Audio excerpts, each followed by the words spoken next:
I've been a Warhammer fan since the beginning of my timeline.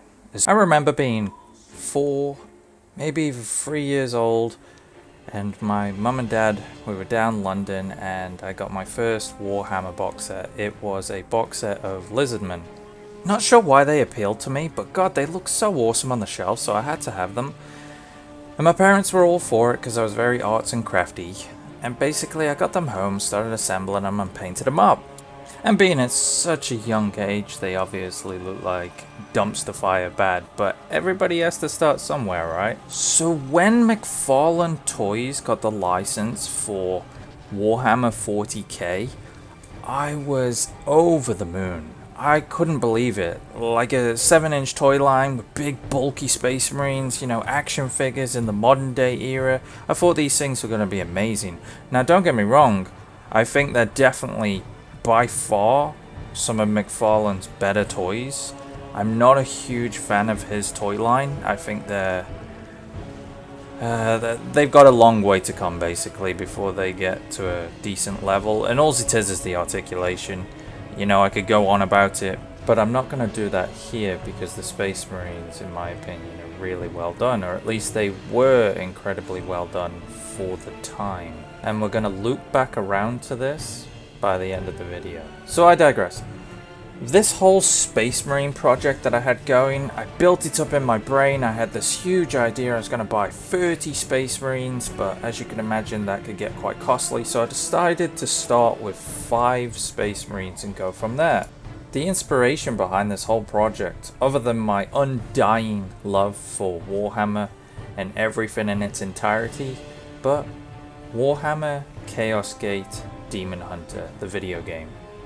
I've always been a fan of Space Marines and the way that they're all built, but there's something a little bit more interesting with Chaos Space Marines.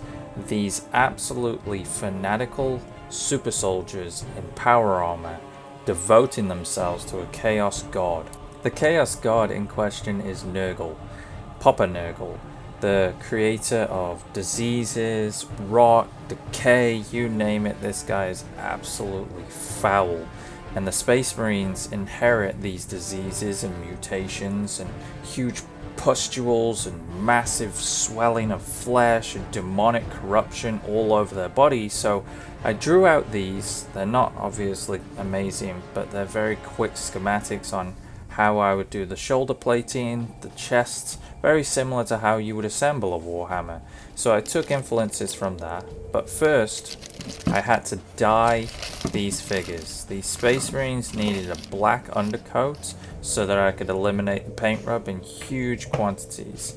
Now, Ritz dye, in my opinion, this entire process was an absolute waste of time.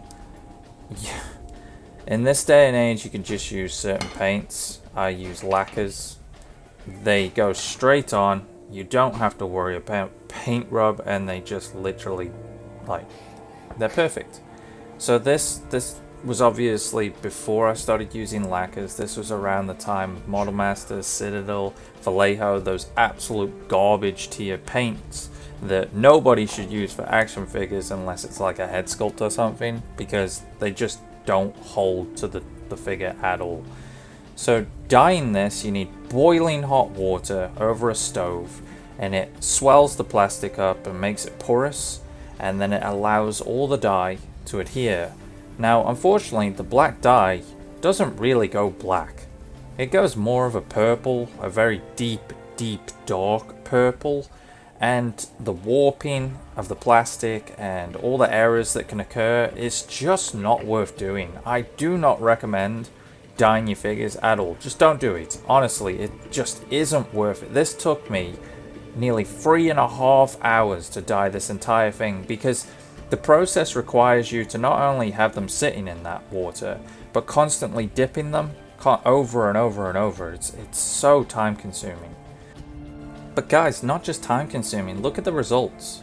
That was an entire bottle of dye, and most of it took, and then most of it didn't. Not only that, but the mess! Dude, look at the stove, look at how many rags I had to use. It's such a dirty process. I started to dye this bear that I was going to turn into Volley Bear later on down the road from League of Legends, and I just kind of gave up on that. Afterwards, I had to make all the joints rock solid because they were just loose, which, you know, is a consequence of boiling the figures for that long. You're going to completely deteriorate all the joints. These are the things that nobody talks about. So I had to go in with Kiki and tighten up everything. Now that worked fine. Everything went back to how it was, like factory. But the black took to more of a dark grey. You know, after all that time spent, you have to wash the figures afterwards, and most of that dye comes off. Because if you don't wash the figures, what ends up happening is when you paint it, that dye comes through the paint, and it just destroys the paint job. So you could spend hours painting these things to perfection, and it would ultimately just start to deteriorate day by day as the dye leaks. So, oh man, there's just so much that goes into dyeing, and honestly, I'm gonna say it again, the results just aren't worth it. I do not recommend dyeing your figures. I think it's an incredibly lazy and dumb way of trying to stop paint rub. If you're going to stop paint rub, just buy the proper paints. Again, I recommend lacquers. And, you know, if you don't get away with that, then prep, sand, Dremel. You have to. Otherwise, you're just going to move these things around, and they're going to start, all the paint's going to literally chip off, and just, they're statues. You might as well have them like the Warhammer models, where they're just glue all the joints, leave them be. Like, that's how bad it gets with these paint applications. And McFarlane, they have enough room to maneuver, but the issues that can occur, it's just not worth it, guys. It really isn't. So I started to Dremel away the face and started to sculpt up all the chaos nonsense all over him, and I just couldn't do it, man.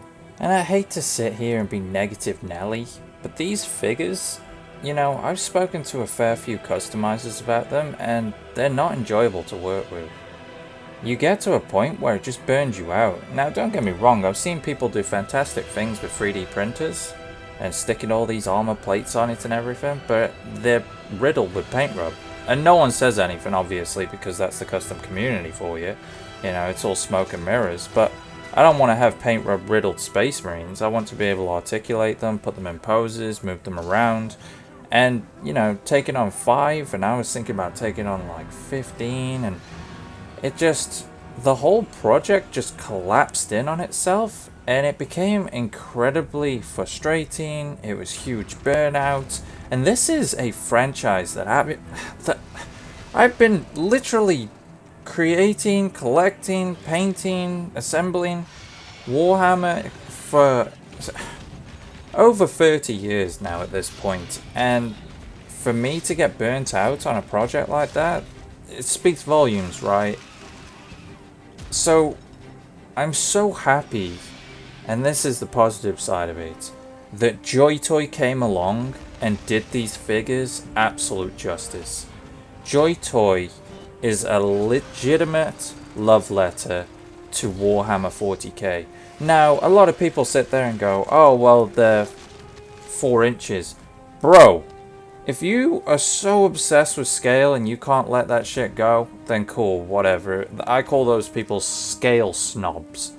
I have no room for that mentality. These figures are absolutely phenomenal, dude.